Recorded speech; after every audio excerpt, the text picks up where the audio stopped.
আসসালামু আলাইকুম। জানিয়ে দেব আমাদের হাতে থাকা সর্বশেষ আপডেট আন্তর্জাতিক সংবাদ। শহীদদের রক্তের বিনিময়ে ফিলিস্তিনি ভূখণ্ড থেকে ইসরায়েল মুছে যাবে বলছে হামাস।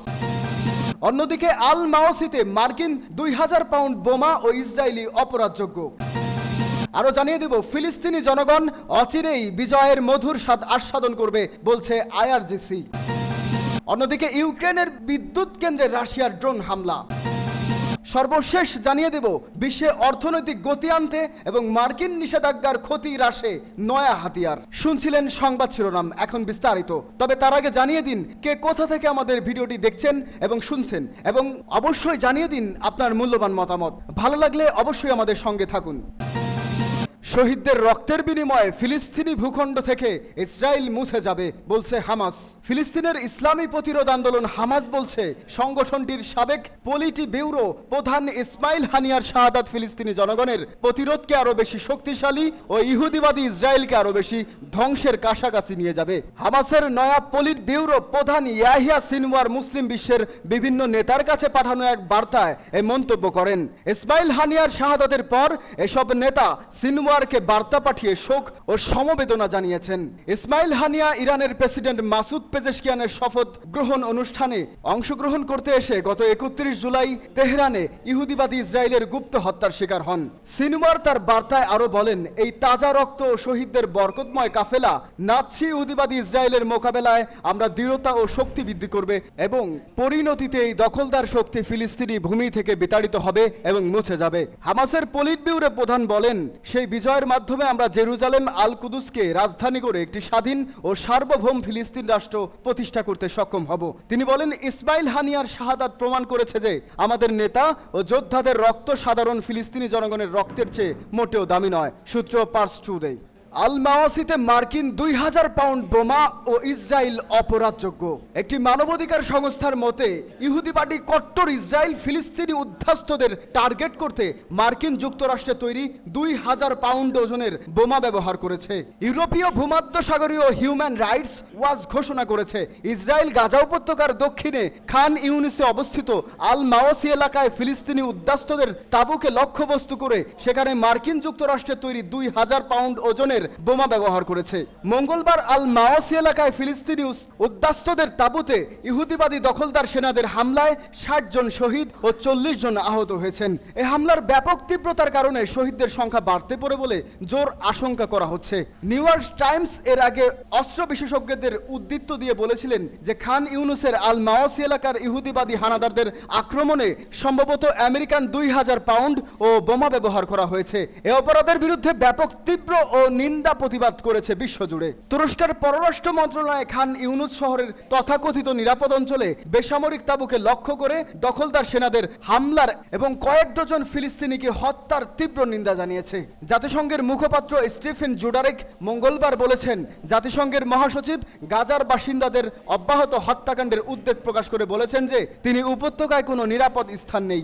জাতিসংঘের মানবাধিকার কার্যালয় ও আল মাওসি এলাকার ইহুদিবাদী হামলার নিন্দা জানিয়েছেন। কিউবার পররাষ্ট্রমন্ত্রী ব্রুনো রদ্রিগেজ খান ইউনুসের আল মাওসি এলাকায় ইহুদিবাদী ইসরায়েলের নৃশংস হামলার নিন্দা জানিয়েছেন। তিনি এটিকে ফিলিস্তিনি জনগণের বিরুদ্ধে ইসরায়েলের গণহত্যা তথা জাতিগত শুদ্ধ অভিযান নীতির আরেকটি প্রমাণ বলে অভিহিত করেছেন। ফিলিস্তিনি স্বাস্থ্য মন্ত্রণালয়ের সর্বশেষ পরিসংখ্যান অনুযায়ী গাজা যুদ্ধ শুরুর পর থেকে ইহুদিবাদী শাসকদের হামলায় 41,000-এর বেশি ফিলিস্তিনি শহীদ হয়েছেন।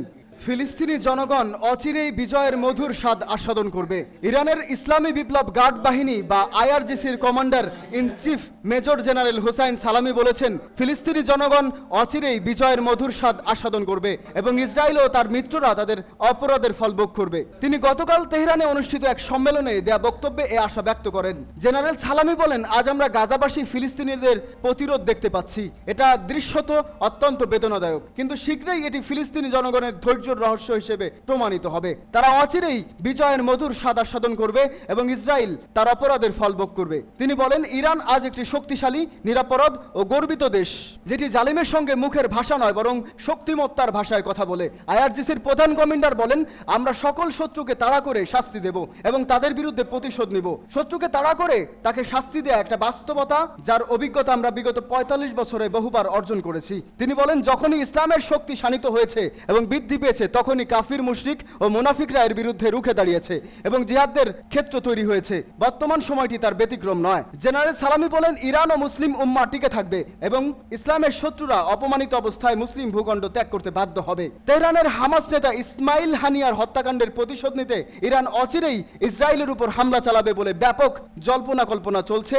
তখন এই বক্তব্য দিলেন আইআরজিসি প্রধান। ইরান বলছে, হানিয়া হত্যাকাণ্ডের প্রতিশোধ অবশ্যই নেওয়া হবে, তা হবে তেহরানের ইচ্ছে ও সময় অনুযায়ী। সূত্র পার্স টুডে। ইউক্রেনের বিদ্যুৎ কেন্দ্রে রাশিয়ার ড্রোন হামলা।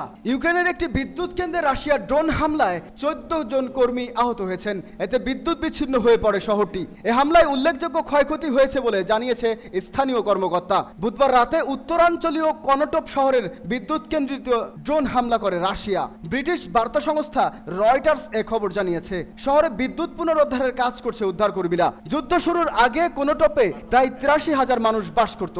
আঞ্চলিক কর্মকর্তা বলেছে, হামলার সময় 10টি বিস্ফোরণ হয়েছে। শহরটির মেয়র আর্টেম সেমেনিখিন বলছেন, হামলায় বিদ্যুৎ অবস্থা গুরুতরভাবে ক্ষতিগ্রস্ত হয়েছে। বৃহস্পতিবার ভোরে তিনি জানান, এই মুহূর্তে হাসপাতাল ও পানি সরবরাহ অবস্থায় বিদ্যুৎ সরবরাহের যথাসাধ্য চেষ্টা চলছে বিদ্যুৎ কর্মীরা। তিনি বলেন, হাসপাতালগুলোর নিয়মিত কার্যক্রম চলছে। সাম্প্রতিক সপ্তাহগুলোতে সুপি অঞ্চলের কনটপ শহরকে রাশিয়া বিশেষভাবে লক্ষ্যবস্তু করেছে। ইউক্রেনের বিমান বাহিনী জানিয়েছে, বস্তুত রুশ হামলার অংশ হিসেবে কনটপ শহরে হামলা চালানো হয়। এ সময় শহরটিতে 68টি ড্রোন নিক্ষেপ করা হয়েছিল।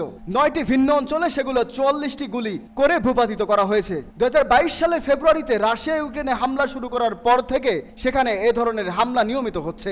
এদিকে গভর্নর সেরহি তিউরিন বলেছেন, রাশিয়ার ড্রোন হামলার ফলে কেন্দ্রীয় খমেলনি টক্সি অঞ্চলে একটি আসবাবপত্রের গুদামে আগুন লেগেছে। সকালে দমকল বাহিনীকে আগুন নিয়ন্ত্রণে আনার চেষ্টা করতে দেখা গেছে। বিশ্বে অর্থনৈতিক গতি আনতে এবং মার্কিন নিষেধাজ্ঞার ক্ষতি হ্রাসে নয়া হাতিয়ার।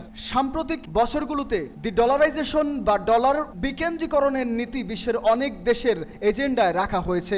বিশেষ করে যেসব দেশ মার্কিন নিষেধাজ্ঞার নীতির শিকার হয়েছে সেসব দেশে এই তৎপরতা বেশি দেখা যাচ্ছে। বিকেন্দ্রীকরণের দিক থেকে কেবলমাত্র রাজনৈতিক ও বাণিজ্যিক বিনিময় এবং বিভিন্ন দেশ এবং আঞ্চলিক ব্লকের মাধ্যমে দ্বিপাক্ষিক এবং বহুপাক্ষিক সহযোগিতার বৃদ্ধিকেই বিবেচনা করা হয়নি। তবে ব্রিক্স গ্রুপের মতো বিভিন্ন ইউনিয়ন এবং সংস্থাগুলো এই ক্ষেত্রে নতুন পদক্ষেপ নিয়েছে। পার্স টুডে অনুসারে রাশিয়ার প্রেসিডেন্ট ভ্লাদিমির পুতিন এর আগে এই বিষয়ে বলেছিলেন, লেনদেনে ব্যবহৃত মুদ্রা বিশ্ব অর্থনীতিতে সেই দেশের ভূমিকা দ্বারা প্রভাবিত হয়। এখন অবস্থার পরিবর্তন ঘটেছে। বিশ্বের দক্ষিণ দেশগুলোর বিশ্বব্যাপী জিডিপির 50% বেশি বা স্বাভাবিকভাবে জাতীয় মুদ্রার ব্যবহারে অগ্রাধিকার পরিবর্তন করবে।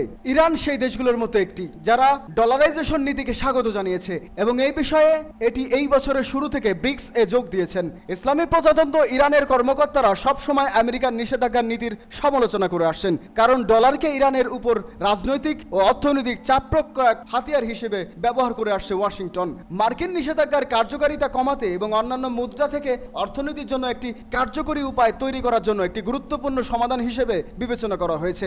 এই ক্ষেত্রে ডি ডলারাইজেশনের জন্য ইরানের সমাধানগুলির মধ্যে একটি হলো রাশিয়া ও চীনের সাথে আর্থিক সম্পর্কের উন্নয়ন এবং ব্রিক্স কার্যকলাপ। ডি ডলারাইজেশনের পর নতুন সুযোগ। এটা মনে হয় যে ডি ডলারাইজেশনের প্রক্রিয়াটি মার্কিন ডলারের আধিপত্য হ্রাস করার পাশাপাশি ক্রমবর্ধন আর্থিক ব্যবস্থায় দেশগুলোর অধিকতর সহজ নীতি গ্রহণ করতে পারবে, যার মাধ্যমে তারা অন্যান্য দেশের সঙ্গে অর্থনৈতিক ও রাজনৈতিক সম্পর্ক বাড়িয়ে তুলতে পারবে। আমেরিকান ইস্যুগুলো নিয়ে কাজ করা বিশেষজ্ঞ এবং বিশেষজ্ঞ সাইদ মোহাম্মদী কাভান্দ লিখেছেন, যৌক্তিকভাবে এবং প্রথম পর্যায়ে যা কল্পনা করা যেতে পারে তা হলো মার্কিন ডলারকে কেন্দ্র করে একটি ইউনোপোলার শাসন থেকে বহু মেরুতে পরিবর্তিত হওয়ার সম্ভাবনা রয়েছে। ব্রেটেন উডস সিস্টেমের পতনের পর এটি হবে বৈশ্বিক অর্থায়নের সবচেয়ে বড় পরিবর্তন। এমন পরিবেশে একথা নিশ্চিতভাবে বলা যায় যে একটি নতুন অর্থনৈতিক ও রাজনৈতিক বাস্তবতা আন্তর্জাতিক ব্যবস্থা শাসন করবে। সূত্র পার্স টুডে।